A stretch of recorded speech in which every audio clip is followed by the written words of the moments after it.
What about you? Tombstone. Tombstone. I already know. I already know yours. Or The Rocketeer. Probably go either way. No, well, Rocketeer is fun. That's a fun movie because I was a kid, but Tombstone is that movie that has deep, like, writing, deep connections to, like, people. Like, that was the first movie that I looked at, and it's like, I believe these characters. And that's crazy because that movie went through a lot of crazy turmoil behind the screen. Yeah. Like, Kurt Russell had to, like, rewrite the script, like, on the spot and, like, make a movie because, like, it was like, falling apart in front of him.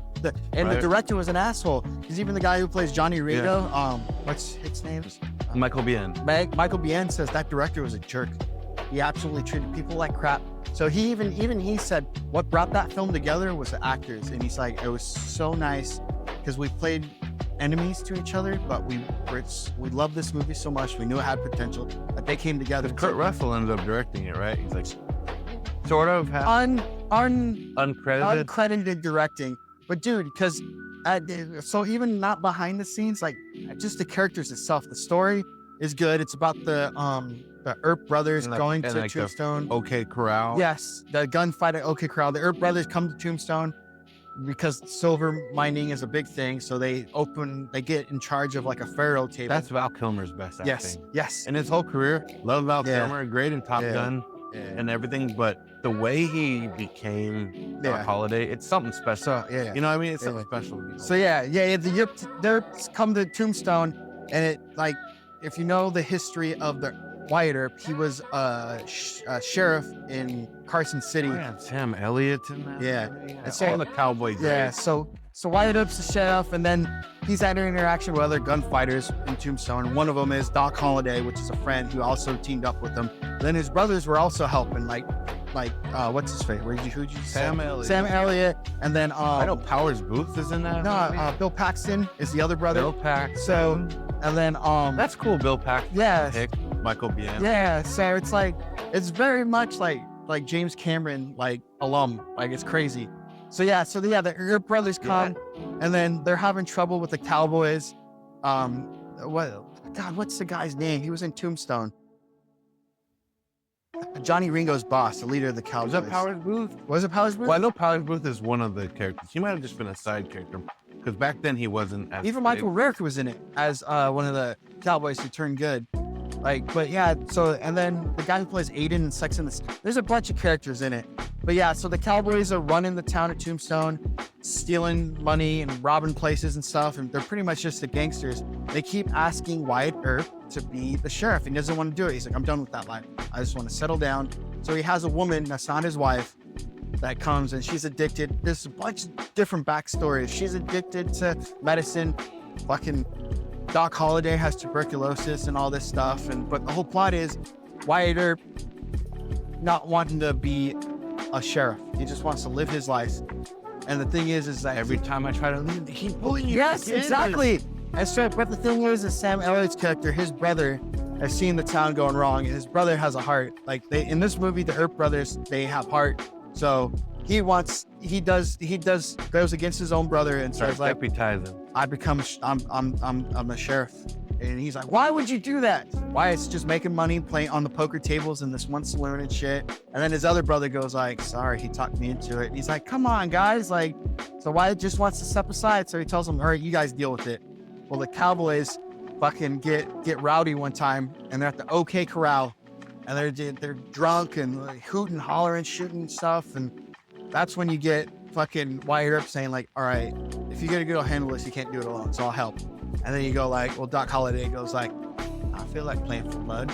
And you get Val Kilmer's performance, so beautiful. So fucking good. Oh my God, when him and Johnny Ringo talk Latin to each other in the fucking thing, and then I don't feel like he's Val Kilmer. No, watch it. Man, he takes a picture and makes it himself. He leaves the Val Kilmer behind, and he really embodies Wayne, I don't see Val Kilmer. Like, I'm like, no, because Val Kilmer's a fucking goofy ass motherfucker. Like, he's a trickster.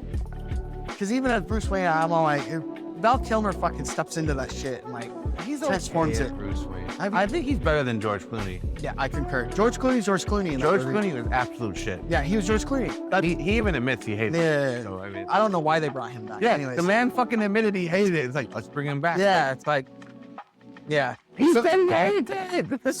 So you get this. Sorry. You get. Trust me, I agree with him. You get about Kilmer. So Wyatt Earp agrees, like, I'll help you out. Deputize me. So he gets his gun and stuff. And then they have the shootout at the OK Corral, kills 3-4 people. And then the Cowboys get pissed. So the Cowboys go out and try to kill Wyatt Earp's brother. Successfully kills Bill Paxton. Shoots Sam Elliott's character in the arm, Virgil and Morgan. And then, so one of his brothers dead.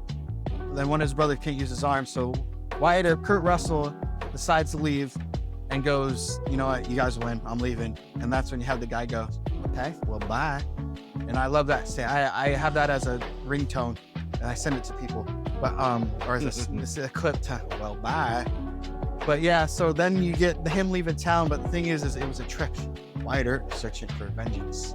He's fucking vendetta. So when they go to kill him when he's leaving, Wyatt Earp's there with his posse of men, his friends, his fucking Doc Holliday and a couple other people and a couple other Cowboys too, which is Michael Rooker. He hears what happens. And so you have this whole montage of fucking Wyatt Earp saying like, you tell the rest of the Cowboys, hell's coming and I'm coming with it. And it's just such a fucking gorgeous scene. And like, oh my God. But you have the relationship between him and Doc Holliday. That's what I love most about the movie. Wyatt Earp's loyal to his brothers and his brothers are loyal to him. This whole movie, it's about gunfighting and like, you know, and relationships. Because even have him not wanting to be with his wife because she's addicted to pills and all this stuff. He finds a new love, an adventurous woman who says like, you want to settle down? Why? You have this grand life. Life's about living. It kind of teaches him a lesson like, you know, you got to get out there and stuff. And then you also have Wyatt Earp, who's loyal as shit. Like, you know, it's like you have this guy who's dying, who just gambles his life away. And he's at fucking death's doorstep. And like his friend's brothers just died and he's going on to the dinner with him. And he's like, I'm going with him. And people ask him, Doc, why are you here? Wyatt Earp's my friends. And he's all like, the other guy's like, well, shit, I got tons of friends. And he goes, I don't. It just shows like what type of, he understands that Wyatt Earp's just that one friend that is worth fighting for, like, you know, so, but like it ends kind of sad. What about the I'm Your Huckleberry? Oh, dude, well, Val Kilmer, dude, there's a bunch of I'm Your Huckleberries. He's like in the beginning, like, I'll be a Huckleberry. Yeah, it's all like, I'm your Huckleberry. And then you're talking about the scene where Johnny Ringo is like, Johnny Ringo's always wanting to fight for blood for Doc Holliday, but then you realize Johnny Ringo's scared of him. No, the best scene where the guy goes, you probably seeing two of me right now. Oh, that. And then Doc Holliday pulls out one for each of you. Yeah. That shit is so hard. Because one of the Cowboys goes crazy and one of the best lines ever. And yeah, so they go up the street and handle one of these guys. And Doc Holliday goes up to Wyatt Earp's side and helps protect him, goes out with his gun. And Doc Holliday is drunk. And so the guy who is Sandman in the Spider-Man movies goes, you're so drunk, you're probably seeing two of me. And he spins around his other gun and goes, I got two guns, one for each of you. Yeah, that's one of my favorite lines. It's like, what a comeback. That's like the ultimate comeback. Yeah. Like, and he clearly you're struggling, but you can't show your opponent weakness or that I'm weak. And then another Doc Holliday scene is at the gunshot fight at the OK Corral. The whole thing goes off because Doc Holliday is staring at that same exact guy with the shotgun. And the guy's looking at Doc and he's scared. And Doc just winks at him, like toying with him. And that's when the guy goes crazy. And Wyatt Earp sees him reach for his gun. He goes, no, because Wyatt Earp doesn't want to fight. He just wants to handle the situation safely. But no, that guy, like as soon as Doc winks, like he's an instigator. There wasn't going to be a gunfight until Doc was just like, he winks at him. Yeah. And so then he doesn't have the time to fuck around. No, Dilly-dally. So we got to get to the bottom of this. And he starts fucking taking out people. And it's just like, it's, as far as Westerns, I love Westerns. I love old John Wayne movies. I love Young Guns. I love like I love a bunch of different type of Westerns. But Tombstone as a movie itself, a standalone film, a story about friendship, a story about the Old West, a historical, like pretty much it didn't happen exactly like that, but it really happened. So it kind of had like all these elements for me. So I'm like, I'm into it. I love it. So that for me, Tombstone is that standalone film that just like chef's kiss.